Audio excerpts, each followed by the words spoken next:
Bismillahirrahmanirrahim. Teman-teman sekalian yang dimuliakan oleh Allah, kembali kita bertemu pada konten baca buku di channel saya ini.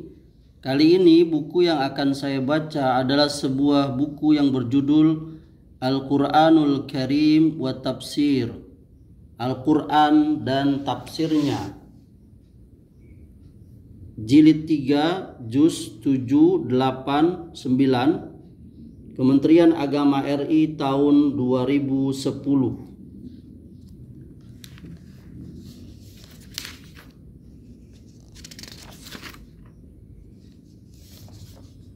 Saya akan membacakan yakni pada halaman 30 pada surat kelima, yakni surah Al-Maidah juz 7, yakni pada ayat ke-103 dengan judul larangan mengajukan pertanyaan yang dapat memberatkan.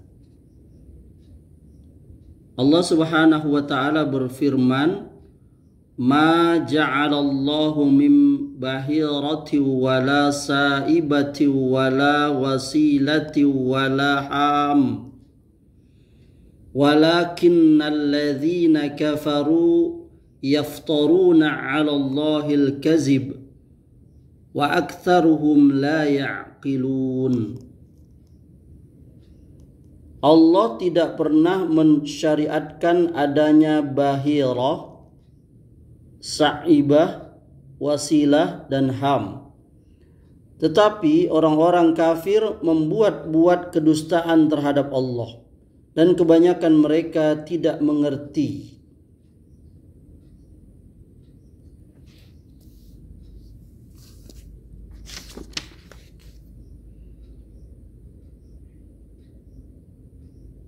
Ayat ini menegaskan bahwa Allah tidak pernah menetapkan haramnya beberapa hal yang berlaku dalam adat jahiliyah, seperti haramnya bermacam-macam hewan sehingga mereka tidak makan dagingnya. Hanya mereka sendiri saja yang menetapkan haramnya makan daging hewan-hewan tersebut. Tetapi mereka mengatakan bahwa ketentuan itu datang dari Allah. Hewan-hewan tersebut adalah sebagai berikut. A. Bahirah, yaitu unta betina yang telah melahirkan anak 5 kali dan anaknya yang kelima betina. Menurut adat jahiliyah, unta betina semacam itu mereka belah telinganya, kemudian mereka lepaskan dan tidak boleh lagi dipakai untuk kendaraan dan tidak boleh diambil air susunya. B. Saibah, yaitu unta betina yang dilepas pergi kemana saja, tidak boleh dipakai untuk kendaraan atau membawa beban, dan tidak boleh diambil bulunya, dan tidak boleh pula diambil air susunya kecuali untuk tamu. Menurut adat jahiliyah, ini dilakukan untuk menunaikan nazar. Apabila seseorang di antara mereka melakukan sesuatu pekerjaan berat atau perjalanan yang jauh, maka mereka bernazar bahwa ia akan menjadikan untanya sebagai saibah jika pekerjaannya itu berhasil dengan baik atau perjalanannya itu berlangsung dengan selamat. C. Wasilah, yaitu kambing atau unta betina yang lahir kembar dengan saudaranya yang jantan. Menurut adat jahiliyah juga, apabila seekor kambing betina melahirkan anak kembar jantan dan betina, dan yang betina mempunyai anak betina lagi, maka anaknya yang betina itu disebut wasilah, tidak boleh disembelih dan tidak boleh dipersembahkan kepada berhala. D. Ham, ialah unta jantan yang telah berjasa menghamilkan unta betina 10 kali. Menurut adat jahiliyah, unta jantan semacam itu tidak boleh lagi diganggu, misalnya disembeli atau digunakan untuk maksud apapun, tetapi harus dipelihara dengan baik. Ia tak boleh dicegah untuk minum air atau makan rumput dimanapun yang disukainya di mana saja.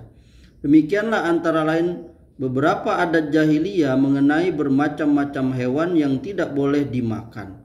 Mereka mengatakan bahwa ketentuan itu adalah dari Allah dan menjadi syariat agama. Maka dalam ayat ini Allah membantahnya dan menegaskan bahwa orang-orang kafir sendiri yang menetapkan ketentuan itu. Dengan demikian, mereka telah mengadakan kebohongan terhadap Allah. Di kalangan masyarakat Muslim Indonesia, fenomena antropologi yang berkembang di lingkungan orang-orang Arab jahiliyah ini muncul dalam bentuk pantangan-pantangan, pamali-pamali, dan lain-lain. Tidak sedikit larangan atau pantangan tertentu demikian mengakar kuat di masyarakat Muslim, padahal masalahnya sama sekali tidak memiliki dasar ajaran agama. Hal-hal yang dipamalikan itu semata-mata merupakan produk tradisi setempat turun-temurun yang sebenarnya tidak didukung oleh agama. Informasi antropologis yang disampaikan Allah dalam ayat 103-104 surat Al-Maidah atau surah 5 tersebut mengandung pelajaran yang sangat penting bagi masyarakat Muslim dimanapun untuk tidak terus memelihara pantangan-pantangan, karena hal itu tidak dilarang Allah. Jika hal semacam itu terus berlanjut, berarti masyarakat itu telah melakukan kedurhakaan kepada Allah. Pada akhir ayat ini Allah menerangkan bahwa kebanyakan orang-orang kafir tidak menggunakan akal pikirannya.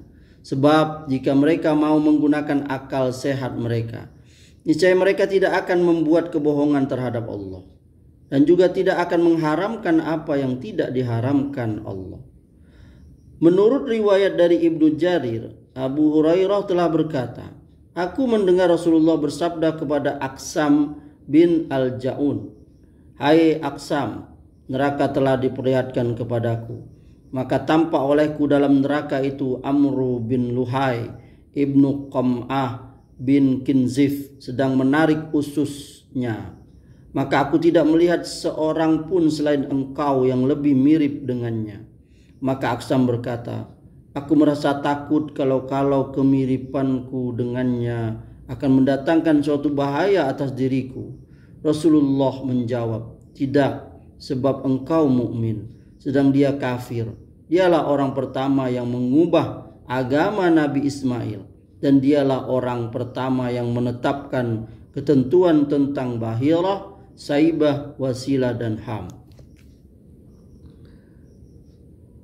Dari riwayat ini dapat diambil pengertian bahwa sesuatu yang diada-adakan dalam syariat agama, misalnya mengharamkan makanan yang dihalalkan Allah, atau membuat tradisi yang bertentangan dengan agama, atau mengadakan peribadatan yang tidak ditetapkan oleh agama sebagai jalan untuk mendekatkan diri kepada Allah dan memperoleh ridhonya, maka perbuatan tersebut sama dengan perbuatan Amru bin Luhai. Padahal cara-cara yang sah untuk menyembah Allah telah ditetapkannya dan telah disampaikan oleh Rasulnya, maka setiap peribadatan dan penetapan hukum disampaikan oleh Rasulnya.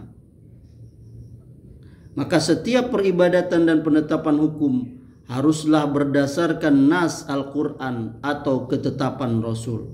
Seseorang tidak boleh menambah atau mengurangi menurut kemauannya sendiri. Semoga bermanfaat.